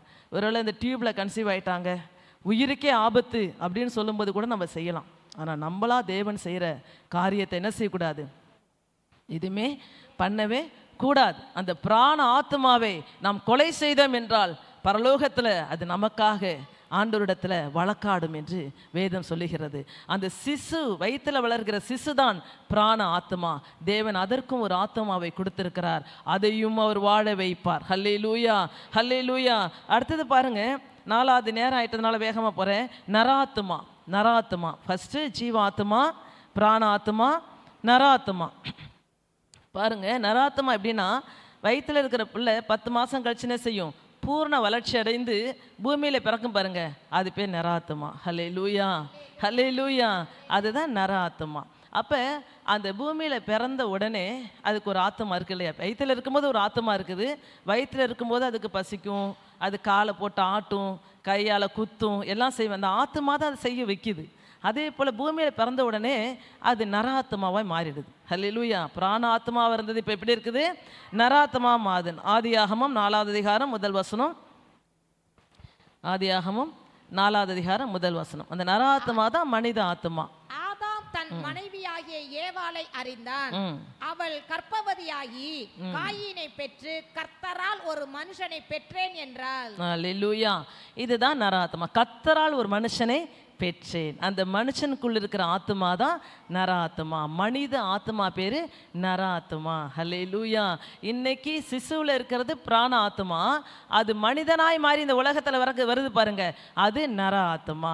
அந்த மனித ஆத்மா என்ன செய்யணுமா, பிறந்த குழந்தையிலிருந்து ஒவ்வொரு நாளும் தேவனுக்கென்று வளர்க்கப்பட வேண்டும். அதுதான் இந்த உலகத்தில் கர்த்தர் ஆதாமை ஏவாளை சிருஷ்டித்து இந்த பிள்ளைகளை எல்லாம் கொடுத்து எல்லாரும் கர்த்தருக்காக வளர்க்க வளர்க்க வேண்டும் என்று நம்ம கொடுத்துருக்கிறார். நாம் இன்றைக்கி யாருக்காக வளர்க்குறோம்? என் பிள்ளைய என் தங்கச்சி கூட வீட்டில் வந்து இது போட்டிருக்கிறா, அது பேர் என்ன, சித்திமாக அது என்ன ஸ்டெத்தோஸ்கோப் வச்சுருக்கிறா. எதுக்கு இந்த பக்கம் ஒரு பைலட் மாதிரி வச்சுருக்கா. என்னன்னு கேட்டால் என் பிள்ளைங்க வந்து டாக்டர் ஆகணும், பைலட் ஆகணும். அல்லேலூயா. ஸ்டெத்தோஸ்கோப்பை பார்க்கும்பொழுதெல்லாம் என் பிள்ளைக்கு நான் டாக்டர் ஆகணும்னு நினப்பு வரணும். அல்லேலூயா. அப்படி பிள்ளைகளை வந்து இப்படி தான் நம்ம வளர்க்குறோம். ஒரு வேளை டாக்டர் சீட்டு கிடைக்கணும்னு வச்சுக்கோங்க, அது பிள்ளை மனசு எவ்வளோ வேதனைப்படும். இந்த நீட் எக்ஸாம் அதனால தான் சில பிள்ளைகள் தற்கொலைக்கு அதுக்கு நேரம் என்ன செய்கிறாங்க, ஓடுறாங்க. நாம் என்ன செய்யணும்? கர்த்தருக்கு சித்தமாக இருந்தால், என்னுடைய ஆசைப்பா நீ டாக்டர் ஆகணும்னு, கர்த்தர் சித்தம் இருந்துச்சுன்னா கர்த்தராக செய்வார். அதனால் நல்லா ஜெபம் பண்ணு, கர்த்தர்கிட்ட கேளு, ஞானத்தை கேளு, புத்தியை கேளு, விவேகத்தை கேளு, கர்த்தருக்கு ஏற்றபடி நட, நிச்சயமா ஏவாஞ்சை நிறைவேற்றுவார், உன்னுடைய எதிர்காலத்தை கர்த்தர் ஆஸ்வதிப்பார்னு சொல்லி வளர்த்து பாருங்க, நிச்சயமாக அது வளரும். அதே போல் ஆனால் நம்ம என்ன செஞ்சிடறோம், அதையே சொல்லி சொல்லி சொல்லி படி படி படி படி படின்னு சொன்னால் பிள்ளைங்களுக்கு அந்த இன்ட்ரெஸ்டே இல்லாமல் போயிடும். அல்லேலூயா. அதனால் ஆண்டோடைய கதை படிக்கிறது ரொம்ப முக்கியம்தான். அதுக்காக போட்டு டார்ச்சர் பண்ணக்கூடாது. அந்த நர ஆத்மாக்குள்ளார தேவன் மனித ஆத்மாக்குள்ளார அவர் நர ஆத்மா வச்சிருக்கிறார். அந்த ஆத்மா தேவனை துதிக்க வேண்டும், தேவனை ஆராதிக்க வேண்டும், தேவநாமத்தை மகிமைப்படுத்த வேண்டும். அப்பொழுதுதான் அந்த ஆத்மா சுகமாய் பரலோகத்தில் வாழ்ந்து கொண்டே இருக்கும். அல்லேலூயா. உலகத்திலையும் வாழ ஆரம்பிக்கும், சரியான பதையில் போக ஆரம்பிக்கும், சரியானதை செய்ய ஆரம்பிக்கும். நீங்கள் அந்த நர ஆத்மா உங்கள் கையில் இருக்கிற பிள்ளைகளும் சரி, நீங்களும் சரி, நம் நர ஆத்மா. அல்லேலூயா. நம்ம மனித ஆத்மா. இந்த மனித ஆத்மா கர்த்தருக்கு நேராய் வாழ வேண்டும். அல்லேலூயா. அடுத்தது பாருங்க, பாவ ஆத்மா. அந்த நர ஆத்மா என்ன செய்தான், பாவத்திலே கர்ப்பம் தரிக்கப்பட்டு பூமியிலே பிறந்திருக்கிறதுனால அது என்ன செய்யுது, கர்ம பாவத்தினாலே என்ன செய்யுது, பாவ ஆத்மாவாய் மாறுது. அல்லேலூயா. எசேக்கியேல் 18வது அதிகாரம் 4வது வசனம் எடுத்து வாசிங்க. 20வது வசனமும் 4வது வசனமும் வாசிக்கலாம். எசேக்கியேல் 18:4-20 வாசிங்க. இதோ எல்லா ஆத்துமாக்களும் என்னுடையவைகள். தகப்பனின் ஆத்துமா எப்படியோ அப்படியே மகனின் ஆத்துமாவும் என்னுடையது. பாவம் செய்கிற ஆத்துமாவே சாகும். இந்த நர ஆத்துமா என்ன செய்தான், பாவ ஆத்துமாவா மாறுது. ஹல்லேலூயா. ஹல்லேலூயா. எப்படி மாறுது? பிறந்ததுலேருந்தே நம்ம ஆண்டவரை பற்றி சொல்லிகிட்டே இருந்தால் அது நல்ல ஆத்மாவாக தான் இருக்கும். அது என்ன செய்யுது, ஆனால் தாயின் கர்ப்பத்தில் உருவாகும் போது எப்படி பாவத்தில் என்ன செய்யுது, அதனால தான் தாவீது சொல்கிறார், நான் பாவத்திலே கர்ப்பம் தரிக்கப்பட்டேன்னு சொல்கிறார். பாவத்தில் கர்ப்பம் தரிக்கப்பட்ட அந்த நர ஆத்மா பாவத்திலே விழுந்துடக்கூடாது, பாவத்திலே போயிடக்கூடாது. அது நாளுக்கு நாள் நாளுக்கு நாள் நாளுக்கு நாள் ஆத்மாவில் நல்ல ஒரு வளர்ச்சி அடைய வேண்டும். ஹல்லேலூயா. அந்த ஆத்மாவில் புதுப்பிக்கப்படணும். அந்த ஆத்மா கர்த்தருக்கு ஏற்றவனாய் மாற வேண்டும். ஒவ்வொரு நாள் பிள்ளைகளுக்கு நல்ல காரியங்களை சொல்லிக்கொண்டே இருக்கணும். அந்த நர ஆத்மா பாவ ஆத்மாவை போக நம்ம விடவே கூடாது. ஹல்லேலூயா. ஆத்மாவின் பயணத்தை நம்ம பார்த்துட்டு இருக்கிறோம். எப்படி என்ன பண்ணணும், ஃபஸ்ட்டு ஜீவாத்மா, பிராணாத்மா, நர ஆத்மா. நர ஆத்மானா மனுஷ ஆத்மா. மனுஷ ஆத்மா பாவ ஆத்மாவாய் மாறுகிறது. ஹல்லேலூயா. ஹல்லேலூயா. சொல்றாரு, எல்லா ஆத்மாக்களும் என்னுடையவைகள். எல்லா அந்த உலகத்தில் பிறக்கிற எல்லா ஆத்மாக்களும் யாருடையது? முஸ்லீமா இருந்தாலும் சரி, இந்துவா இருந்தாலும் சரி, கிறிஸ்டினா இருந்தாலும் சரி, எல்லா ஆத்மாக்களும் கர்த்தருடையது. ஹல்லேலூயா. ஹல்லேலூயா. பாருங்க, இந்த பாவம் செய்கிற ஆத்மாவை என்ன செய்யுமா, சாகும். இன்னைக்கு அந்த ஆத்மாவில் பாவம் இருந்துச்சுன்னா நிச்சயமாகவே அது எங்கே போகும், நரகத்துக்கு போகும், பாதாளத்துக்கு போகும். அந்த ஆத்மா என்ன செய்யக்கூடாது, பாவம் செய்யக்கூடாது. அப்படின்னா நான் மனசளவில் கூட நீ பாவம் செய்யக்கூடாது, மனசார பாவம் செய்யக்கூடாது. நம்ம கையனால கால்னால சரீரத்தில் செய்ய, மனசில் பாவம் செய்யக்கூடாது. அதனால தான் புதிய ஏற்பாட்டில் சொல்கிறார், ஒரு பெண்ணை நீ இச்சையோடு பார்த்தாலே அவளோட நீ விபச்சாரம் பண்ணிட்டேன்னு அர்த்தமா. நான் எங்கே விபச்சாரம் பண்ண, இன்றைக்கி என்ன செல்ஃபோனில் எல்லா விதமான அசுத்தத்தையும் அருவருப்பையும் பார்த்துட்டே இருக்கிறோம். அப்போ ஒவ்வொரு நாளும் யாரெல்லாம் அந்த அசுத்தத்தையும் அருவருப்பையும் பார்க்குறாங்களோ அவர்கள் விபச்சாரம் பண்ணி கொண்டு இருக்கிறார்கள். ஹல்லேலூயா. ஹல்லேலூயா. எனக்கு தெரிஞ்ச ஒரு நபர்கிட்ட நான் இந்த மாதிரி கவுன்சிலிங் கொடுக்கும்போது, நான் என்ன போயா செஞ்சேன், நான் என்ன தப்பாக பண்ணேன், சும்மா செல்ஃபோனில் பார்க்காத கூட குறையா சொல்கிறா சிஸ்டர் என் மனைவி, நான் போய் தப்பெல்லாம் பண்ணுறதில்ல, சும்மா பார்ப்பேன். அதான் பிரதர், நீங்கள் போய் தப்பு பண்ணலை, நீங்கள் கையால் எதுவுமே செய்யலை, உங்கள் கண்ணால் அந்த செல்ஃபோனில் பார்த்தீங்க பாருங்கள், பார்த்தாலே பாவன்றார் கர்த்தர். நீ விபச்சார பாவத்துக்கு ஆளாயிட்டேன்னு சொல்கிறார் கர்த்தர். ஹல்லேலூயா. அசுத்தமானதைகளை, அருவருப்பானவைகளை நீங்கள் தொடாதிருங்கள். ஹல்லேலூயா. பாருங்க, அந்த நராத்மா பாவாத்மா எப்படி மாறுதுன்னா, இந்த எண்ணங்களினாலும் சிந்தனைகள் போய் சரீரத்தில் பாவம் செய்யல, எண்ணங்களில், சிந்தனைகளில், செயல்களில் நாம் பாவம் செய்ய பாவம் செய்ய பாவம் செய்ய அது பாவ ஆத்மாவாய் மாறுகிறது. ஹல்லேலூயா. பாவம் செய்கிற எல்லா ஆத்மாவும் சாகும், அது வாழாது. இன்னைக்கு நீங்கள் உங்கள் மனசை தொட்டு நீங்களே தான் சொல்லணும், நம்ம பாவம் செஞ்சுருக்கிறோமா, நம்ம பாவம் செஞ்சுருக்கிறோமா. நம்ம வாழ பிறந்தவர்கள், அழிய பிறந்தவர். உலகத்தான் சொல்கிறான், வாழ பிறந்தவன் வாழ பிறந்தவன். அல்லேலூயா, நான் வாழ பிறந்தவன். நம்ம ஊழியக்காரர் கூட ஒரு பாட்டு பாடியிருக்கார், நான் வாழ பிறந்தவன். அல்லேலூயா. வாழ பிறந்தவர்கள், நம்ம சாக பிறக்கலை. அல்லேலூயா. சொல்கிறார், பாவ ஆத்துமா கர்ப்பம் தரித்து பூமியில பிறக்கும் பொழுது என்ன செய்யுமா, அது கர்ம பாவத்தினால ஜீவியம் கரைப்பட்டு பாவத்துக்கு நேராய் பாருகிறபடியினாலே அது பாவ ஆத்மாவாய் மாறுகிறது. பாவ ஆத்மா என்ன செய்யுமா, பாவம் செய்கிற ஆத்மா சாகவே சாகும். அல்லேலூயா. அடுத்தது பாருங்க, பாவ ஆத்மா என்ன செய்தான், மகா ஆத்மாவாய் மாறப்போகிறது. அல்லேலூயா. இப்போ பாவம் செய்கிறவர்கள் பாவத்தில் சாராங்க, ஆனால் ஆண்டவரை பற்றி ஏற்றுக்கொண்டதுக்கு அப்புறம், ஆண்டவரை தெரிந்து கொண்டதுக்கு அப்புறம் அந்த பாவ ஆத்மா என்ன செய்யுமா, வசனம், சுவிசேஷம், சத்தியம், ஆராதனை, நல்ல ஜீவியும் நல்ல பரிசுத்த வாழ்க்கையை பெற்றுக்கொண்டு அந்த ஆத்மா அறிவடைந்து அறிவடைந்து அறிவடைந்து அறிவடைந்து என்ன செய்யுமா, மகா ஆத்மாவாய் மாறப்போகிறது. ஹல்லேலூயா. ஹல்லேலூயா. சங்கீதம் 16வது அதிகாரம் 13வது வசனம் எடுத்து வாசிங்க. 16:3 சங்கீதம் 16:3. பூமியில் உள்ள பரிசுத்தவான்களுக்கும் வைத்திருக்கிற மகா ஆத்மாக்களுக்கும் அது வேண்டியதா இருக்கிறது என்று சொன்னாய். ஹல்லேலூயா. பூமியில் உள்ள பரிசுத்தவான்களுக்கும் என் முழு பிரியத்தையும் வைத்திருக்கிற மகா ஆத்மாக்களுக்கும். நம்மளாம் யாரு, மகா ஆத்மா. இயேசுவின் ரத்தத்தினால கழுவப்பட்டிருக்கிறோம், பரிசுத்த ஜீவியத்தை ஜீவித்து கொண்டிருக்கிறோம். பாவம் செய்யாதபடி கர்த்தருக்கு பிரியமாய் ஒவ்வொரு நிமிஷமும் பாவமான எண்ணங்கள், சிந்தனைகள் நமக்குள்ள மனசில் வந்தால் கூட இயேசுவின் நாமத்தினால எதிர்கொண்டு நம்ம சாட்சியாக நிற்க முயற்சி பண்ணிட்டு இருக்கோம். பாருங்க, நாமெல்லாம் மகா ஆத்துமாக்கள். ஹல்லேலூயா. ஹல்லேலூயா. அவர் சொல்கிறாரு, மகா ஆத்துமாக்களுக்கு, அவர் பூமியில் உள்ள பரிசுத்தவான்களுக்கும் நான் முழு பிரியத்தை வைத்திருக்கிற மகா ஆத்துமாக்களுக்கும் அது வேண்டியதாக இருக்கிறது என்று சொன்னாய். ஹல்லேலூயா. தாவீது தரிசனத்தில் ஆண்டவருடைய காரியத்தை குறித்து அவர் சொல்லிட்டு இருக்கிறார். பாருங்க, மகா ஆத்துமாக்களுக்கு, பரிசுத்தமாய் ஜீவிக்கிறவர்கள், ஜீவியத்தில் உண்மையாக இருக்கிறவர்கள், இயேசுவின் ரத்தத்தினாலே கழுவப்பட்டவர்கள், கர்த்தருக்கு சாட்சியாக இருக்கிறவர்கள் மகா ஆத்துமாக்கள். ஹல்லேலூயா. எசேக்கியேல் 18வது அதிகாரம் 21 - 23 வரை படிக்கலாம். எசேக்கியேல் 18 21 to 23.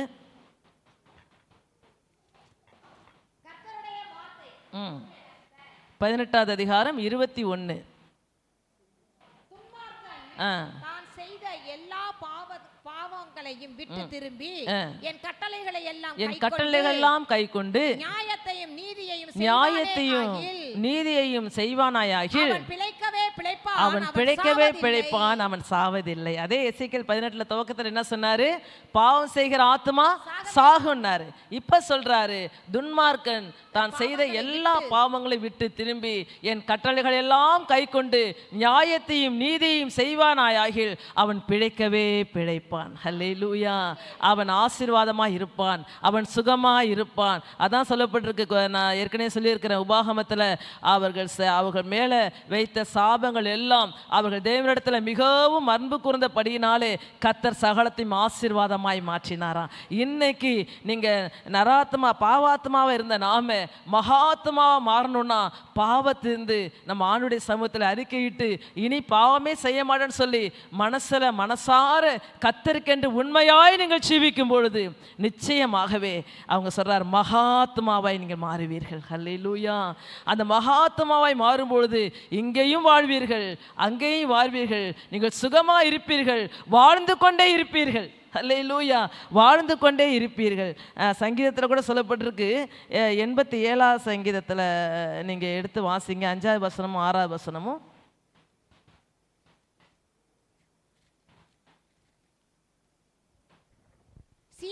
சீயோனை குறித்து இன்னான் இன்னான் அதிலே பிறந்தான் பிறந்தான் என்றும் என்றும் சொல்லப்படும். உன்னதமானவர் தாமே அதை ஸ்திரப்படுத்துவார். ஸ்திரப்படுத்துவார். கர்த்தர் ஜனங்களை பேர் எழுதும் போது இன்னான் அதிலே பிறந்தான் இன்னான் அதிலே பிறந்தான் என்றும் அவர்களை தொகையிடுவார். பாருங்க, இன்னான் இன்னான் அதிலே பிறந்தான் என்றும் சொல்லப்படும், உன்னதமானவர் தாமே அதை ஸ்திரப்படுத்துவார். ஹல்லேலூயா.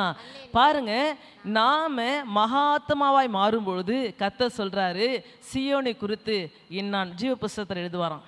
இன்னான் அதில் என்னைக்கெல்லாம் நீங்கள் ஞானஸ்நானம் எடுக்கிறீங்களோ அன்னைக்கு புஸ்தகங்கள்லாம் திறக்கப்படும். ஹல்லேலூயா. எல்லாருடைய பேர் என்ன செய்யும்? ஜீவ புஸ்தகத்தில் எழுதப்படும். என்னைக்கு மகா ஆத்மாவாய் மாறும்பொழுது, நீங்கள் ஆண்டவரை ஏற்றுக்கொண்டு என்னைக்கு மூழ்கி ஞானஸ்நானம் எடுக்கிறீங்களோ அன்னைக்கு நீங்கள் மகா ஆத்மாவாய் மாறிட்டீங்கன்னு அர்த்தம். ஹல்லேலூயா. மகா ஆத்மாவாய் மாறிட்டீங்கன்னு அர்த்தம். உங்களுடைய பேரை இன்னான் இங்கே பிறந்தான், இன்னான் இங்கே பிறந்தான் அப்படின்னா நம்ம பிறக்கிறத எழுத மாட்டார். எங்கெங்கெல்லாம் ஞானஸ்நானம் எடுக்கிறோமோ அதை பதிவிட்டுட்டே இருப்பார். ஹல்லேலூயா, ஹல்லேலூயா. கர்த்தர் ஜனங்களை பேர் எழுதும் போது பேர் எழுதுவாராம். அப்போ ஒரு பேர் வச்சு எழுதுவார். ஹல்லேலூயா. அதான் 3 விதமான பிறப்பு நான் சொல்லியிருக்கிறேன் இல்லையா? ஜனன பிறந்த 3 விதமான புஸ்தகம். ஜனன புஸ்தகம், ஞாபக புஸ்தகம், நிறைய புஸ்தகங்கள் திறக்கப்பட்டிருக்கு. அதில் நான் 3 புஸ்தகம் சொல்கிறேன். ஜனன புஸ்தகம், ஞாபக புஸ்தகம், ஜீவ புஸ்தகம். ஜனன புஸ்தகம் எங்கே சொல்லப்பட்டிருக்கா? சங்கீதம் 139 உன் எலும்புகளும் நரம்புகளும் உருவாக உண்பதாகவே நான் உன் புஸ்தகத்தில் அல்லவோ எழுதியிருக்கிறது அப்படின்றார். பிறக்கும் பொழுதே எலும்புகள் நரம்புகள் எல்லாத்தையும் எழுதி வச்சிருக்கிறார். ஹல்லேலூயா. அதே போல் ஞாபக புஸ்தகம் மல்கியால சொல்கிறாரு, கர்த்தருடைய பரிசுத்தவான்கள் ஒருத்தர் பேசி கொண்டிருக்கும் போது அவர் ஞாபக புஸ்தகத்தில் எல்லாம் எழுதி வச்சுட்டே இருப்பாராம். இதெல்லாம் தாண்டி ஜீவ புஸ்தகத்தில் என்னைக்கு மூழ்கி ஞானஸ்தானம் எடுக்கிறோமோ, இன்னான் இந்த இடத்துல ஆவிக்குரிய ஆவியில் பிறந்திருக்கிறான், இன்னான் இந்த இடத்துல ஆவியில் பிறந்திருக்கிறான்னு சொல்லி ஜீவ புஸ்தகத்தில் பேர் எழுதுவாராம். ஹல்லேலூயா. ஜனங்களை கர்த்தர் பேர் எழுதும்போது இன்னான் அதிலே பிறந்தான் என்று அவர்களை தொகையிடுவார். எங்கள் ஊற்றுகள் எல்லாம் அடுத்த வசனத்தை சொல்லப்பட்டிருக்கு பாருங்க. இருங்க 6வது வசனம் சொல்லப்பட்டிருக்கு பாருங்க. கர்த்தர் ஜனங்களை பேர் எழுதும் போது 5வது வசனம் என்ன சொல்லப்பட்டிருக்கு? இன்னான் இன்னான் வருது. அது அடுத்த வசனமா? 6வது வசனம் தான் சொல்றேன், படிங்க. கர்த்தர் சீயோனை குறித்து இன்னான் இன்னான் இன்னான் இன்னான் சீயோனை குறித்துன்றார். ஹல்லேலூயா. கர்த்தர் சீயோனை குறித்து இன்னான் இன்னான் அதிலே பிறந்தான் என்றும் சொல்லப்படும், உன்னதமானவர் தாமே அதை ஸ்திரப்படுத்துவார். ஹல்லேலூயா. பாருங்க, நம்மளை தான் சீயோன்னு சொல்றாரு. நம்மளை குறித்து இன்னான் இன்னான் அதில் பிறந்தான் என்று சொல்லப்படும். கர்த்தர் அதை உறுதிப்படுத்துவாராம், ஸ்திரப்படுத்துவாராம். நம்ம இயேசு கிறிஸ்து என்ன செய்கிறாரு? ஆமாம், என் பிள்ளை இங்கே பிறந்திருக்கிறா, என் பிள்ளை இந்த தொட்டியில் பிறந்திருக்கிறா, என் பிள்ளை இந்த ஆற்றுல பிறந்திருக்கிறா, என் பிள்ளை இந்த எம்ஜிஆர் நகர் தொட்டியில் பிறந்திருக்கிறா, என் பிள்ளை இந்த இடத்துல பிறந்திருக்கிறா, இன்னான் என்று பெயர் எழுதுவார். ஜீவ புஸ்தகத்திலே பேர் எழுதப்படும். ஹல்லேலூயா. வெளிப்படுத்தல் 20:15 சொல்லப்பட்டிருக்கு. எடுத்து வாசிங்க. 20:15. ஜீவ புஸ்தகத்தில் எழுதப்பட்டவனாக காணப்படாதவன் எவனோ அவன் அக்கினி கடலிலே தள்ளப்படுவான். அல்லேலூயா. ஜீவ புஸ்தகத்திலே எழுதப்பட்டவனாக, ஜீவ புஸ்தகத்திலே எழுதப்பட்டவனாக காணப்படாதவன் எவனோ அவன் அக்கினி கடலே. யாரெல்லாம் ஜீவ புஸ்தகத்தில் இன்னான் இங்கே பிறந்தான், இங்கே இன்னான் பிறந்தான்னு சொல்லி ஜீவ புஸ்தகத்தில் ஒரு பட்டியல் போட்டிருக்கார் கர்த்தர். நம்ம போய் அங்கே போய் நான் ஞானஸ்நானம்லாம் எடுக்கலான்றவரையெல்லாம் சொல்ல முடியாது. இல்லை நான் ஞானஸ்நானம் எடுத்துட்டேன்னு போய் சொல்ல முடியாது. இந்த இடத்துல இவங்க ஞானஸ்நானம் பெற்றிருக்காங்கன்னு எழுதி வச்சிருக்கிறார். ஹல்லேலூயா. உடனே அதை எடுத்து பார்ப்பார். நம்ம மறந்துட்டா கூட ஒரு ஞாபக புஸ்தகம் எழுதி வச்சிருக்கிறார். பேர் எழுதப்படலைன்னா என்ன செஞ்சாராம்? அக்கினி கடலே தள்ளப்படுவார்கள். நரகத்தில் அந்த ஆத்மா என்ன செய்யும்?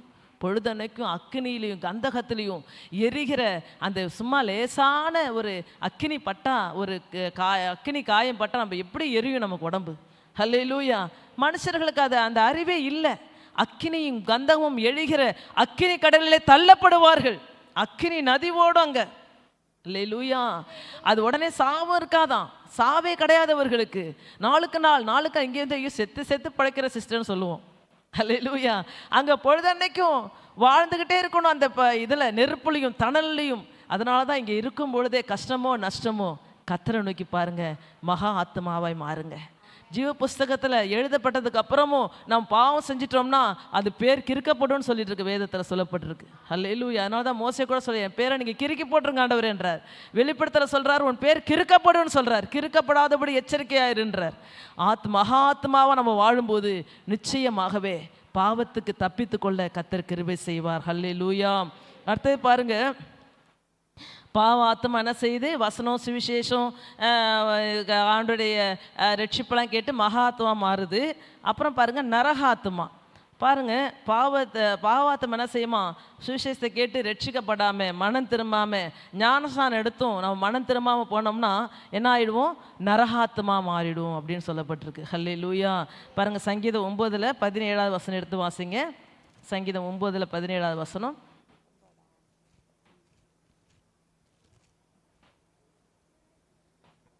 9:17. துன்மார்க்கரும் தேவனை மறக்கிற எல்லா ஜாதிகளும் நரகத்திலே தள்ளப்படுவார்கள். ஆண்டவரை ஏற்றுக்கொள்ளாதவர்கள், இயேசுதான் தெய்வன் தெரிஞ்சும் அதை அறியாதவர்கள், இயேசுதான் தெய்வன் தெரிஞ்சும் அவரை நேசிக்காதவர்கள் எங்கவா? நரகத்திலே தள்ளப்பட்டு அந்த ஆத்மா என்ன செய்யுமா? நரகாத்மாவாய் மாறிவிடும். அங்கேயும் வாழ்ந்துக்கிட்டு இருக்கோம் நரகத்தில். அல்லேலூயா. அதனால தான் நம்ம என்ன செய்கிறோம்? ட்ராக்ஸ் மினிஸ்ட்ரி அது இதுன்னு எங்கெங்கேயோ ஓடுறோம். எப்படியான சத்தியத்தை அறிஞ்சுக்கணும், எப்படியான அவர்கள் ஆண்டவர் அறிந்து கொள்ள வேண்டும் என்று அங்கலாய்க்கிறோம், ஓடுறோம், ஆண்டவருடைய வார்த்தையை சொல்கிறோம். ஏதாவது வழியில் அவங்க ஆண்டவரை தேட மாட்டாங்களான்னு. இன்னைக்கு எத்தனை பேர் ஆண்டவரை தேடியும் எத்தனை பேர் ரட்சிக்கப்பட்டு பான் கிறிஸ்டியனாக இருந்தோம் சொல்லுவாங்க சில பேர், நானும் கிறிஸ்தவங்க தாங்க, என்னங்க இப்படி இருக்கிறீங்க, இங்கே போய் இந்த கோயிலில் உங்களை பார்க்குறேன், நாங்கள் கிறிஸ்தவம் தாங்க, கல்யாணம் பண்ணிட்டோம், வேறு வழி இல்லை, அப்படியே மறந்தாச்சு, இப்போ இதில் மாறிட்டேன் அப்படியே. அல்லேலூயா. இதுதான் நரகாத்மா. அல்லேலூயா. நரகத்துக்கு அந்த ஆத்மா ஆயத்தம் ஆயிடுச்சு. நம்ம எந்த சூழ்நிலையிலையும் நரகாத்மாவை மாறவே கூடாது. பாவத்திலிருந்து விடுதலையாக்கப்படணும், பிரச்சனைகளிலிருந்து விடுதலையாக்கப்படணும். எந்த சொல்ல தேவனை மறுதளிக்கவே கூடாது சொல்றார். துன்மார்க்கரும் தேவனை மறக்கிற எல்லா சாதிகளும் நரகத்திலே தள்ளப்படுவார்கள், நரகாத்மாவாய் மாறுவார்கள்.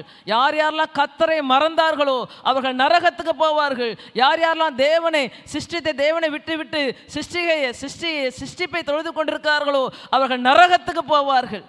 அந்த நரகம் மாத்திரம் நமக்கு வேணவே வேணாம். அந்த நரகம் உண்மை என்பது எவ்வளோ கண்டுபிடிப்புகள் சொல்லப்பட்டிருக்குது. நிறைய தடவை நான் சொல்லியிருக்கிறேன். நரகம் இருப்பது உண்மை. நிறைய பேருக்கு தரிசனம் சொப்பனத்தில் காட்டிருக்கா, தரிசனத்தை காட்டிருக்கா. 10வது ஆண்டவர் அறியாத உலகத்தாருக்கு கண்டுபிடிப்புகள் வழியாக அதை காட்டியிருக்கிறார். நரகம் என்பது உண்மை என்று. தேவனை மறக்கிற எல்லா ஆத்மாக்களும் நரகாத்மாய் மாறிவிடும். ஹல்லேலூயா. வெளிப்படுத்தல் 21:8 எடுத்து வாசிங்க.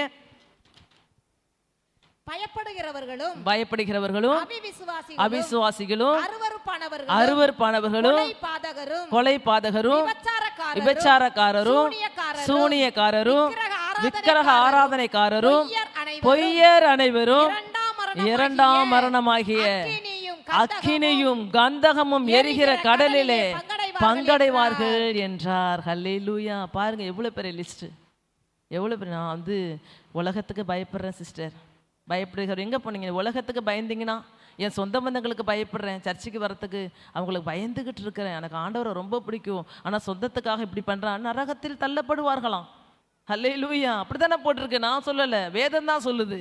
நீ உலகத்துக்கு பயந்தீங்கன்னா உன் தாய்க்கு, உன் தகப்பனுக்கு, உன் புருஷனுக்கு, உன் மனைவிக்கு பயந்து பயந்து பயந்து ஆண்டவரை தேடணும்னு அவசியம். நீ பயப்படுகிறவர்கள் நரகத்திலே தள்ளப்படுவார்கள்.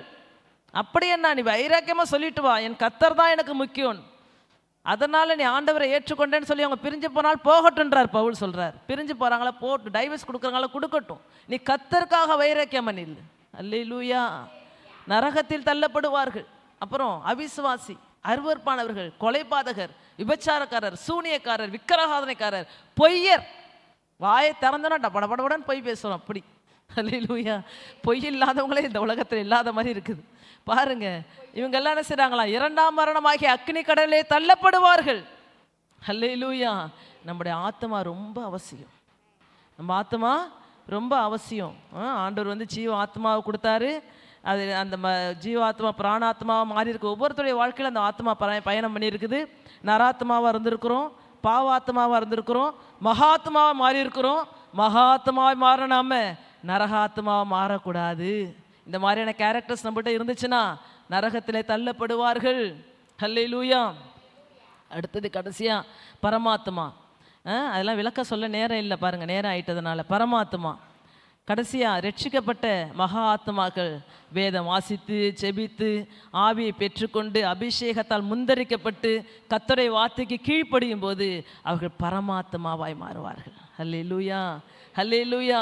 அவர்கள் பரிசுத்தத்தின் மேல் பரிசுத்தம் அடைந்து மறுரமாகி அவங்க பரிசுத்தமாகி பரமனிடம் பறந்து செல்கிற நாட்கள் வரும். ஹல்லேலூயா. அந்த பறந்து செல்கிற நாட்கள் வரையிலும் பரிசுத்தத்தை காத்து கொள்ளும்பொழுது நம்ம ஆண்டவரிடத்தை பரமாத்மாவாய் மாறுவோம். ஹல்லேலூயா. இந்த உலகத்தில் அந்த ஆத்மாவை கர்த்தர் கொடுத்தார். முதல்ல அந்த ஆத்மா எங்கே இருந்துச்சு? ஆண்டவர்கிட்ட இருந்துச்சு. அப்புறம் எங்கே வந்துச்சு? வயிற்றுல சிசுவாக மாறுனுச்சு. அப்புறம் மனிதனாய் பிறந்துச்சு. அப்புறம் ஆண்டவருக்குள்ளார வந்துச்சு. அது பரமாத்மாவாய் மாறுற வரையிலும் இப்படி ஆத்மாக்கள் என்ன செய்யணும்? பிரயாணப்பட்டு கொண்டே இருக்கணும். ஹல்லேலூயா. இப்போ நம்ம என்ன ஆத்மாவில் இருக்கிறோம்? மகாத்மாவா இருக்கிறோம். ஹல்லேலூயா. மகாத்மாவா இருக்கிற நாம என்ன செய்யக்கூடாது? நரகாத்மாவா மாறவே கூடாது. மகாத்மாவா இருக்கிற நாம பரமாத்மாவாய் மாற வேண்டும். ஹல்லேலூயா.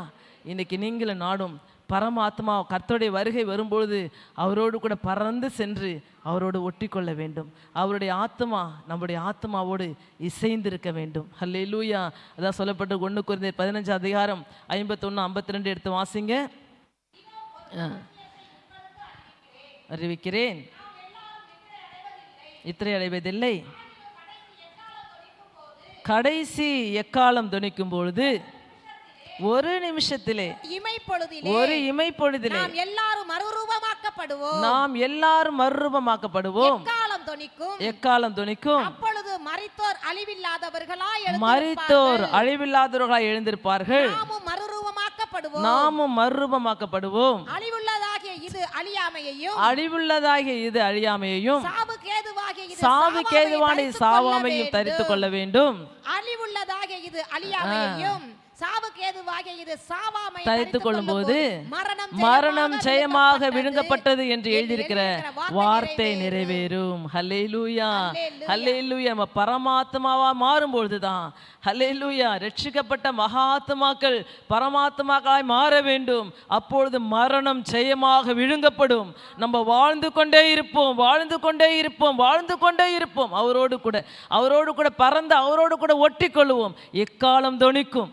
எக்காலம் தொனிக்கும் போது நம்முடைய காதுகள் அது விழணும். காதுகள் விருத்த சேதனம் பண்ணப்படணும். கெட்ட வார்த்தையெல்லாம் கேட்டுக்கிட்டு கெட்ட வார்த்தையெல்லாம் பேசிக்கிட்டு கெட்ட பாட்டு சினிமா பாட்டு பொழுதன்னைக்கு வாலிப பிள்ளைங்க என்ன செய்கிறாங்க? காதில் இப்போ என்ன வச்சுருக்காங்க? அது பேர் ஹெட்ஃபோனை வச்சுட்டு பொழுதானைக்கு சினிமா பாட்டு தான் வாழ்க்கையே ஓடிட்டுருக்கு அவங்களுக்கு. ஹல்லேலூயா. அப்புறம் பார்த்தா ஸ்டேட்டஸில் அப்புறம் என்னென்னமோ சொல்கிறாங்க, இன்ஸ்டாகிராம், ஃபேஸ்புக், ட்விட்டர் எல்லா இடத்துலையும் சினிமா பாட்டில் ரீல்ஸ் போடுறது. இதெல்லாம் எங்கே போகுமா? நரகாத்மாவுக்கு போகும். ஹல்லேலூயா. அந்த ஆண்டவருடைய எக்கால சத்தம் கேட்கும்போது உடைய காதுகள் விருத்த சேதனம் அடைய வேண்டும். காதுகள் விருத்த சேதனம் அடைய வேண்டும். ஹல்லேலூயா, ஹல்லேலூயா. காதுகளில் தேவனுடைய ஆராதனை பாடல் எப்பொழுது ஒலித்து கொண்டே இருக்கணும். தேவனை துதிக்கிற பாடல் எப்பொழுது ஒலித்து கொண்டே இருக்கணும். அப்போ தான் எக்கால சத்தம் கேட்கும்போது உங்களுடைய காது கேட்கும். இல்லைன்னா காதை அடைச்சி போயிடும். ஹல்லேலூயா. எக்கால சத்தம் கேட்க நீங்கள் பாட்டுக்கு தூங்கிட்டு இருப்பீங்க. அது கைவிடப்படுற சூழ்நிலைகள் வந்துடும். ஹல்லேலூயா. இருவர் வேலை செய்வாங்க. ஒருத்தர் எடுத்துக்கொள்ளப்படுவார்கள், ஒருத்தர் ஒருத்தர் நல்ல ஆண்டவர் ஆராதிக்கவங்க எடுத்துக்கொள்ளப்படுவாங்க. காதில் ஹெட்ஃபோன் மாட்டிகிட்டு இருக்கவங்க கீழே ஹெட்ஃபோன் மாட்டி ஆண்டோடைய பாட்டை கேட்டால் சந்தோஷம். சினிமா பாட்டி உலகத்தையும் கேட்டோம்னா கீழே விடப்படுவார்கள். ஹல்லேலூயா. இல்லை சிஸ்டர், ரொம்ப டிப்ரெஷனாக இருக்குது, நல்ல பாடல்களை கர்த்தர் கேட்கணும்னு சொல்லியிருக்கிறார். ஏன் ஆண்டோடைய பாட்டு இல்லையா? கேளு. ஹல்லேலூயா. அவர் சொல்கிறாரு இந்த இடத்துல, அது எக்காலம் தொனிக்கும். அப்பொழுது மரித்தவர்கள் என்ன செய்வாங்களாம்? முதலாவது எழுந்திருப்பார்கள். அப்பொழுது இதில் 1 தெசலோனிக்கே 5 சொல்லப்பட்டிருக்கு. சொல்கிறாரு, கர்த்தர் தாமே ஆரவரத்தோடும் பிரதான தூதனுடைய சத்தத்தோடும் தேவ எக்காலத்தோடும் வானத்திலிருந்து இறங்கி வருவார். அப்பொழுது கிறிஸ்துவுக்குள் மரித்தவர்கள் முதலாவது எழுந்திருப்பார்கள். பின்பு உயிரோடு இருக்கும் நாமும் கர்த்தருக்கு எதிர்கொண்டு போக மேகங்கள் மேல் அவரோடு கூட ஆகாயத்தில் எடுத்துக்கொள்ளப்பட்டு இவ்விதமாக எப்பொழுதும் கர்த்தருடனே கூட இருப்போம். ஹல்லேலூயா. இதுதான் பரமாத்மா. ஹல்லேலூயா. நாம் எடுத்துக்கொள்ளப்படணும். ஒருவேளை முன்னாடி மரிச்சிட்டோம்னா கிறிஸ்துவுக்குள் மரிக்க வேண்டும். கிறிஸ்துவுக்குள் மரித்தாதான் அவருடைய எக்கால சத்தம் வரும்போது நம்ம பாதாளத்தில் நம்மளை போட்டு அடக்கி வச்சு பெட்டியில் பூட்டி வச்சு எலும்பும் தோலுமா ஒன்றுமே இல்லைனா கூட அந்த சத்தம் கேட்டு முதலாவது நம்ம எழுந்திருப்போமா, அதுக்கப்புறம் தான் உயிரோடு இருக்கிறவங்களாம் எழுந்திருப்பார்கள். அதனால தான் கொரிந்தியர் சொல்கிறாரு, மரணமே உன் கூர் எங்கே, பாதாளமே உன் ஜெயம் எங்கே. அவர் சொல்கிறாரு, மரணமே ஒரு கூர் எங்கேன்னு யார் தெரியுமா சொல்லுவாங்க? உயிரோடு இருக்கிற நாம தான் சொல்லுவோம், என்ன உன்னால் சாகடிக்க முடியல பத்தியா. அல்லேலூயா. ஒருவேளை கர்த்தருடைய வருகையில் நீங்களும் நான் உயிரோடு இருந்தோம்னா, மரணமே உன் கூரெங்கே அப்படின்னு மரணத்தை பார்த்து கேட்போம். அல்லேலூயா. ஒருவேளை கர்த்தருக்குள் நம்ம மரித்திருந்தோம்னா பாதாளத்தை பார்த்து கேட்போம், அந்த பெட்டியை பார்த்து கேட்போம், பாதாளமே உன் ஜெயம் எங்கே, என்னை பூட்டி போட முடியல பத்தியா, என் ஆத்துமா பரமாத்மாவோடு இணைந்து விட்டது. அல்லேலூயா, அல்லேலூயா, அல்லேலூயா. இன்னைக்கு இந்த ஆத்மாவின் பிரயாணத்தை நம்ம பார்த்துருக்குறோம். இன்னைக்கு நாமளும் கர்த்தருடைய சமூகத்தில் தேவ ஆத்மாவை நமக்கு கொடுத்துருக்கிறாரு. ஜீவ ஆத்மாவாக மாறி இருக்கிறோம். பிராண ஆத்மாவாக இருந்தோம், நராத்மாவாக மாறணும். பாவாத்மாவாக கிடந்தோம், மகாத்மாவாக மாறணும். மகாத்மாவாக இருக்கிற நாம நரகாத்மாவாக மாறக்கூடாது. நரகாத்மாவாக மாறாமல் இருந்தோம்னா பரமாத்மாவோடு அவரோடு கூட யுகாயுகமாய் என்றென்றைக்கும் அவருடைய சமூகத்தில் யுகாயுகமாய் சுகமாய் வாழ கிருபை செய்வார். பூலோகத்திலும் வாழ்ந்திருப்பீர்கள், பரலோகத்திலும் வாழ்ந்திருப்பீர்கள், சுகமாய் இருப்பீர்கள். இந்த மாதம் முழுதும் உங்கள் ஆத்மா வாழ்கிறது போல நீங்கள் எல்லாவற்றிலும் வாழ்ந்து உங்களுடைய குடும்பத்தில் சந்தோஷத்திலையும் சமாதானத்திலையும் ஆசீர்வாதத்திலும் பிள்ளைகளுடைய காரியத்திலும் தேவைகளிலும் எல்லாவற்றையும் வாழ்ந்து சுகித்திருந்து மேன்மைப்படுத்தி கனப்படுத்தி உங்களை சுகமாய் குடியிருக்க பண்ணுவாராக இயேசுவின் நாமத்தினாலே. ஆமேன். ஹல்லேலூயா, ஹல்லேலூயா. அப்படி எழுந்தவனமாக அவருடைய சமூகத்தில் அவருடைய நாமத்தை மகிமைப்படுத்த போகிறோம். இப்பொழுது திருவிருந்துக்கு ஆயத்தமாக இருக்கிறோம். முழுகி ஞானஸ்நானம் எடுத்தவர்கள் மாத்திரம் இந்த திருவிருந்தில் கலந்து கொள்ளும்படியாக கேட்டுக்கொள்கிறேன். மற்றவர்கள்